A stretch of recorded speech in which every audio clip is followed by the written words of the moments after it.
Les parents battent-ils leurs enfants pour les éduquer dans la communauté de l'être? Alors, le battre. Le battre ne va jamais jusqu'au massacre dans la communauté de l'être. Pour comprendre, la réponse que je vais fournir à votre question, faut poser de manière plus générale le problème de la sanction. Le problème de la sanction. Alors, est-ce que dans la communauté primitive, est-ce que dans la communauté organique et demain dans une communauté restaurée, il y aura des systèmes de sanctions qui s'exerceront sur les enfants? Alors, oui et non. Dans la communauté primitive, dans la mesure où il y a immanence, il n'y a pas de commandement, il n'y a pas d'imposition, il n'y a pas d'ordonnancement qui serait extérieur.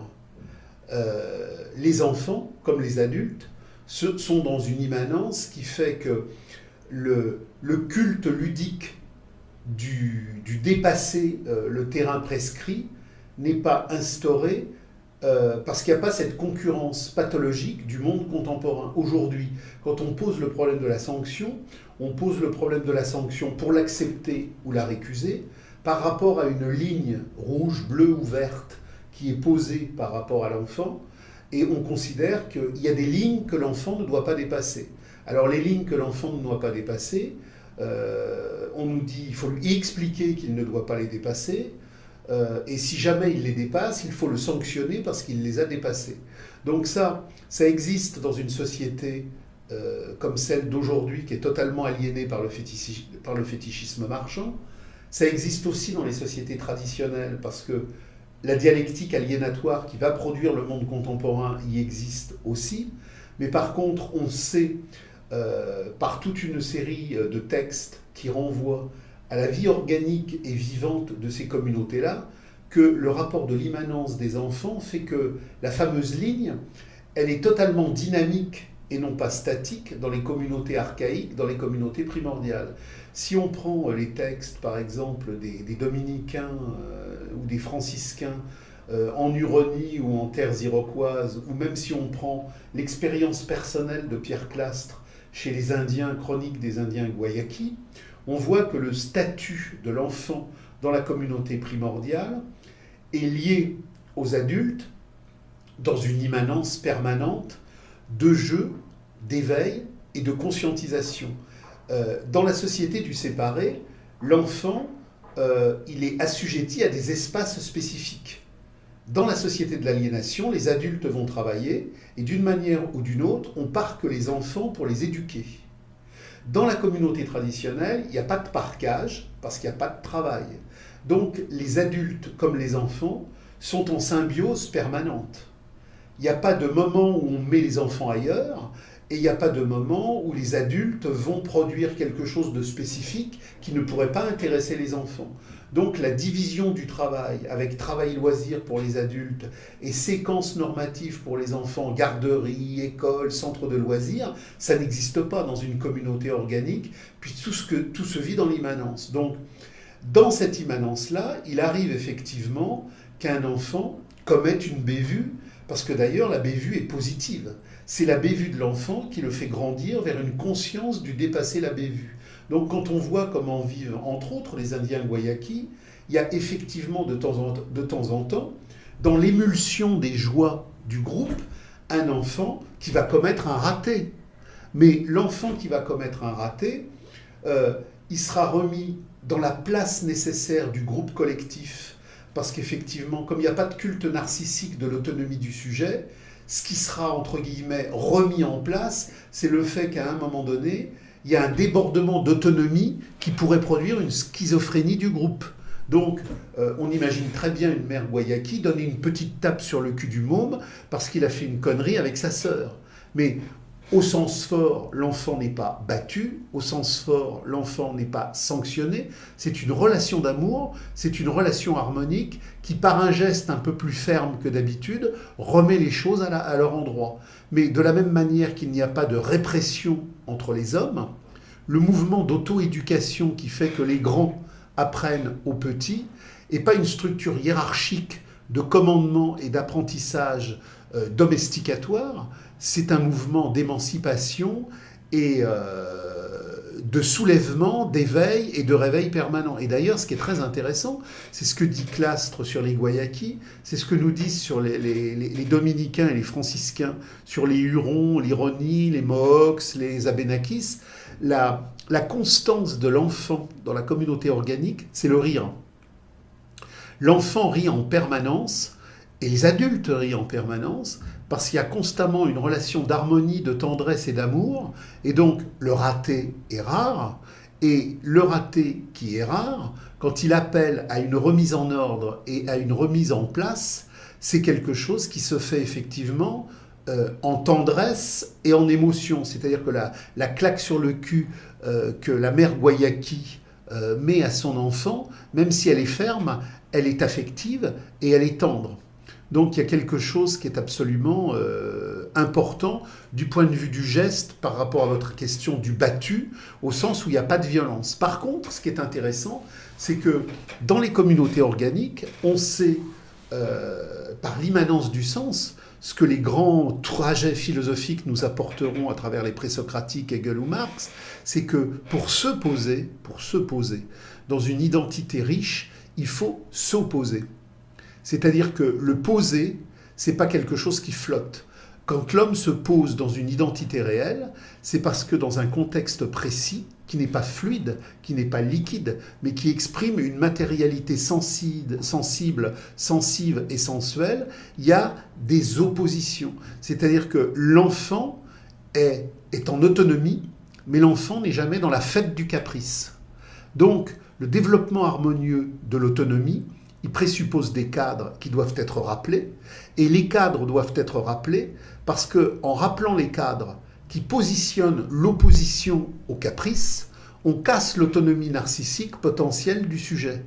Et donc, par le cadre qui oppose, on peut devenir un sujet qui se pose. Et là, il y a toute une dialectique qu'on retrouve chez les présocratiques, chez Hegel, et qu'on retrouve chez Marx avec la problématique du naturalisme achevé.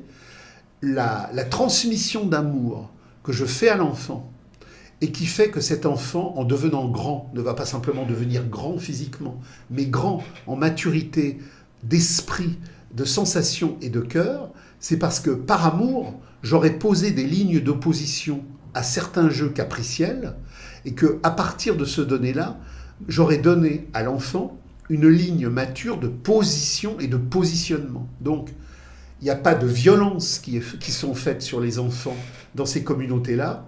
Il y a des rappels de position par rapport à des nécessités de position et de positionnement.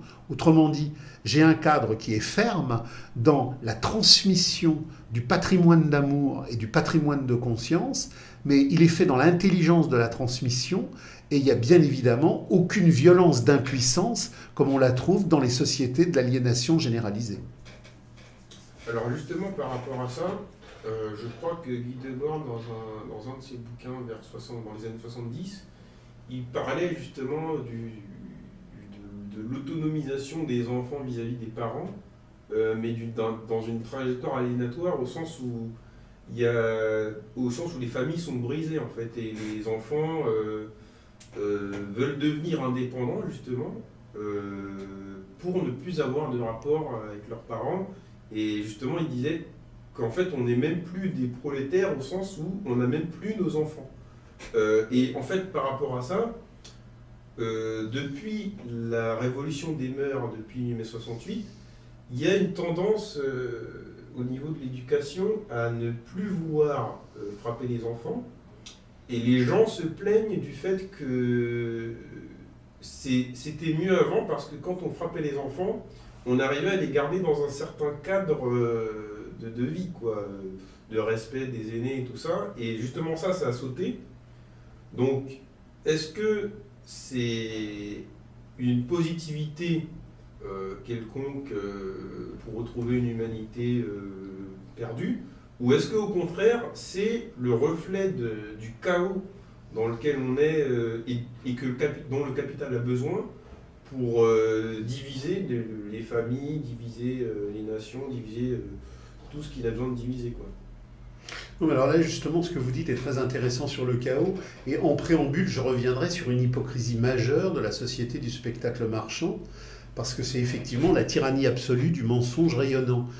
Au même moment où on fait des grands séminaires de propagande intensive contre la fessée, on cache l'existence de réseaux pédophiliques gigantesques qui martyrisent physiquement des milliers et des milliers d'enfants qui disparaissent, et qui disparaissent pas comme ça artisanalement parce qu'il y a quelques fous locaux dans un bled de campagne, mais parce qu'il y a une industrie centrale du capital qui remonte jusqu'à toutes les centralités d'État, parce que la mafia c'est l'État, parce que l'État c'est la mafia, et que les réseaux pédophiles sont au cœur des centrales étatiques. Donc on dit pas la fessée, mais le viol clandestin dans une cave, oui. Donc il y a toute cette hypocrisie-là, parce que le capital est par essence une hypocrisie majeure. Donc il faut rappeler, à travers Debord, à travers Marx, que chaque fois que le capital positionne un problème éthique, le capital positionne un problème éthique de la marchandise. Le capital n'a qu'une éthique, c'est celle de la marchandise. Nous sommes des biens consommables, et ce que le capital a en tête, ce n'est pas notre bien humain, c'est notre bien consommatoire de res, de choses aliénées. Donc, Debord, Hegel et Marx disent à peu près la même chose. Marx dans les Grundrisse, Hegel dans la phénoménologie et Debord dans les textes dont vous parliez. On pourrait le résumer par cette phrase: pendant des millénaires, les enfants ont ressemblé à la ligne parentale. Autrement dit, qu'est-ce qu'un enfant en termes de ressemblance historique?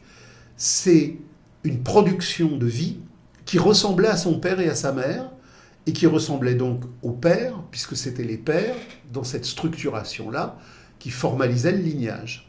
Il convient désormais que les enfants ne ressemblent plus à leurs parents ni à leur père, mais à l'argent.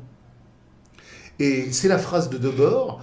Je crois que sa phrase exacte, c'est « Désormais, les enfants ne ressembleront plus à leur père, ils ressembleront à l'argent ». Et on le trouve chez Marx et on le trouve chez Hegel. Ça veut dire que pour la première fois dans l'histoire de l'humanité, la naturalité de notre existence est brisée. Marx nous rappelle que dans les communautés primordiales, nous sommes dans le naturalisme achevé, et que dans le communisme, nous retrouverons le naturalisme achevé, que dans les sociétés traditionnelles, nous sommes dans un naturalisme brisé, et que dans la société du fétichisme marchand, dont la domination réelle de la dictature démocratique est la phase supérieure, nous sommes dans l'antinaturalisme achevé. Donc, puisque nous sommes dans l'antinaturalisme achevé, la ligne d'identification de mes parcours d'existence dans l'histoire, ça ne peut plus être la parentèle, ça doit être la monétisation. Donc, un enfant aujourd'hui, effectivement, ressemble à l'argent. Il ne doit plus donc ressembler aux parents des générations antérieures qui exprimaient, même si c'était de manière encore incomplète, la naturalité, puisqu'on est dans le devenir absolu de la réification, de la chosification, de la transhumanité réifiée de l'abrutissement universel. Donc, un enfant doit ressembler à l'argent. Donc, la critique de la famille, la critique des relations parents-enfants, la critique des cheminements d'autorité et d'intelligence qui faisaient que les parents transmettaient par une norme d'autorité, l'auctoritas, la réalité des choses doit être brisée. La seule autorité, c'est pas l'autoritas de la vie, de la jouissance, de la naturalité, c'est celle de l'échange et du développement aliénatoire dans le culte de la marchandise. Donc la remise en cause du pouvoir traditionnel des familles sur leurs enfants n'est pas faite pour émanciper les enfants dans une jouissance humaine supérieure, elle est faite pour que leur jouissance humaine soit pleinement intégrée dans le dispositif de la marchandise. Et le rôle de l'école, le rôle des garderies, qui a pour matrice première de retirer l'enfant le plus tôt possible, On retire à 5 ans, on retire à 4 ans, on retire à 3 ans, on retire à 2 ans. Maintenant, avec les crèches, on peut les retirer à 4 mois. Il faut absolument retirer l'enfant de la filiation pour le mettre dans la filiation monétaire du dispositif républicain de la démocratie du capital. Donc, il faut extirper l'enfant de la cellule familiale, parce que dans la cellule familiale, même la plus abrutie, il peut y avoir encore des relents de contestation humains sur une base humaine par la transmission de l'enfant, du père et de la mère à sa vie. Donc, on a un dispositif de kolkhoz éducatif. Le capitalisme a des formes de contrôle étatique absolu, et en même temps qu'il met en marche des formes de contrôle absolu, il faut qu'il dévalorise l'image du père et l'image de la mère, en montrant que toutes les autorités qui viendraient de là sont négatives, que par contre l'autorité qui vient de l'argent est émancipatrice. Donc tout ce qui rappelle les traditions de l'avant, ou dans les cellules familiales, et dans les cellules familiales élargies, par rapport à la réalité d'un monde paysan, par rapport à la réalité d'un monde ouvrier, avait vécu des contestations, des remises en cause, des trajectoires de signification radicale, tout ça doit être balayé dans un gigantesque mélange, dans un grand melting pot, où le seul référentiel sera le culte de l'argent. Donc, tuer la cellule familiale, tuer l'histoire de la famille, parce que toutes les grandes contestations ouvrières et paysannes sont aussi parties de la cellule familiale, parce que c'est là que, parce qu'il y a un amour de transparence sans autre intérêt que l'amour de l'autre, il y avait effectivement des vécus de trajectoires subversives. À partir du moment où l'identification de l'enfant n'est plus la cellule familiale des trajectoires d'amour, mais la cellule sociale des trajectoires financières, le robot adulte de l'abrutissement citoyen est déjà programmé dans le laboratoire des écoles et des crèches, où la vampirisation de la normalisation citoyenne se met en mouvement. Non, c'est pour ça quand on voit aujourd'hui dans une grande surface, au moment où on passe aux caisses, des enfants qui traînent par terre, qui hurlent, qui crient, dans la mentalité normative, traditionnelle d'il y a 50 ans, ça n'existait pas. C'est-à-dire que la déconstruction des attitudes et des modes de reproduction basés sur un véritable respect de savoir se tenir. Se tenir, c'est effectivement un positionnement révolutionnaire. Hegel, Marx parlent du tenir. L'homme debout qui se tient, c'est parce qu'il a été dans son enfance en situation d'apprendre que parce qu'on se tient, on est debout, et que parce qu'on est debout, on a un tenir. Le capital, il veut des matrices rampantes. Et comme le capital veut des matrices rampantes, le cheminement éducatif libertaire du capital, c'est l'enfant apprend par lui-même et fait ce qu'il veut dans tous les territoires où il veut aller. Et donc, la catégorie normative, c'est le caprice festif. Donc, le môme fait ce qu'il veut, n'importe comment. De toute façon, les parents sont eux-mêmes des machines réifiées, brisées, qui n'ont rien d'autre à transmettre que la chanson médiatique ou pédagogique que le système leur a donnée. Donc, ce qu'il faut bien comprendre, c'est que dans la société d'aujourd'hui, société d'aliénation, société de mensonges, société de vampirisation par la marchandise, avoir un enfant, c'est avoir pour tâche première de le protéger de la tyrannie marchande qui veut le dévorer. Donc, il ne s'agit pas d'être oppressif avec l'enfant contre ce que l'enfant reproduirait de la société aliénatoire marchande, mais il s'agit de protéger cet enfant par un rempart d'intelligence fait de dialectique, de conscience, d'amour, de tendresse et de vraie protection. Donc avoir un enfant aujourd'hui, c'est casser la dynamique festive du caprice marchand qui veut que l'enfant fasse ce qu'il veut. L'enfant n'est pas une autonomie décisionnelle par a priori premier. L'enfant deviendra une autonomie décisionnelle possible parce que les enfants auront été précisément cadrés par cette dialectique position-opposition que les parents auront su lui transmettre.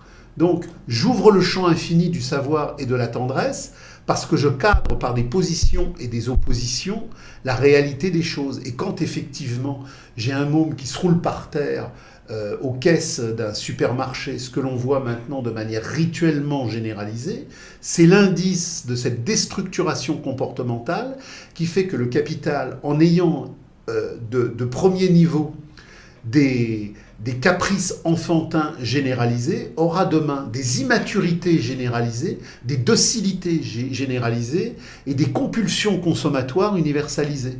Donc, l'adulte de combat et de conscience de demain, il commence dans le positionnement éducatif de l'enfant d'aujourd'hui, qui est éduqué avec amour et tendresse dans le rejet de toutes les normes actuelles de festivités capricielles où le capital veut effectivement l'enfermer en disant finalement, parents, suivez vos enfants.